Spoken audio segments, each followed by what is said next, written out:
e hoje eu vou estar trazendo para você algumas dicas de jardinagens para iniciantes. Bom, a primeira coisa que eu gostaria de falar para vocês é sobre quais são os locais que cada planta deve ficar. Você deve estar atentando quando você coloca uma planta em um local de sol ou um local que bate muito vento, ou você utilizou o substrato errado, a terra errada para essa planta. Então, primeiro de tudo, eu vou utilizar aqui a samambaia como exemplo. A samambaia é uma planta que gosta de locais úmidos, gosta de local com bastante calor, mas não gosta de sol. É uma planta estritamente de áreas de sombra, mas gosta de bastante luminosidade.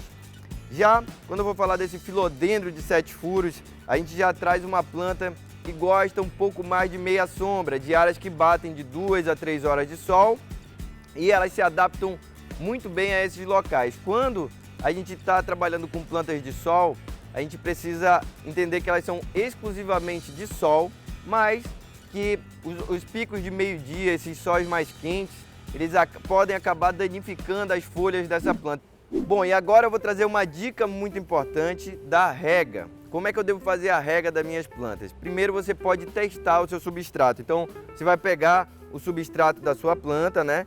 Observe que as raízes aqui elas estão dentro desse substrato e você vai apertar esse substrato. Se tiver escorrendo água entre os seus dedos, significa que essa planta ela está molhada demais. Então você deve reduzir aí essa quantidade de água que você vai estar colocando nessa planta. E aí um erro muito comum são as pessoas utilizarem grande quantidade de água nas folhas. Então quando eu estou umedecendo essa folha, eu estou trazendo também um ambiente ideal para que fungos e bactérias estejam em cima, dentro dessa folha, e aí você pode estar trazendo doenças para essa planta. Plantas de sol são árvores, são cactos, suculentas, são plantas de flores, geralmente são plantas de sol, e essas plantas você precisa ter cuidado em estar molhando as suas folhas. Procure molhar só o solo. Bom, a adubação ela está muito ligada também ao tipo de substrato que você está usando. As pessoas costumam chamar substrato de areia, da terra do vaso, mas o nome a se usar é substrato. Por quê? Porque você utiliza uma grande quantidade de materiais que são biodegradáveis e você vai estar compondo ali aquela terra para que a sua planta ela consiga enraizar.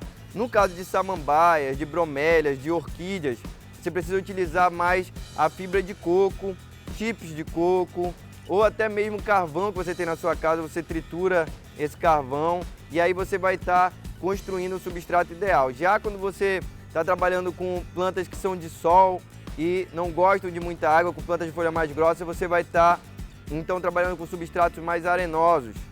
De repente essa planta ela é de sol, ela gosta de muita água.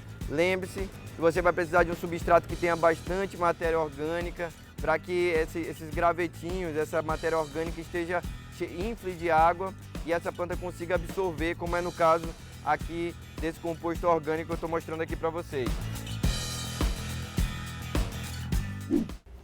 E a nossa última dica é sobre plantas que estão amareladas, estão com as suas folhas doentes, estão ali com problema nas flores. Então, quando a sua planta está amarelada, aí sim você pode estar trabalhando com a poda dessa planta. O que acontece quando você poda a planta? Então, eu estou com a planta feia no meu jardim, estou vendo que tem um monte de folha ali que está escura, já perdeu a seiva.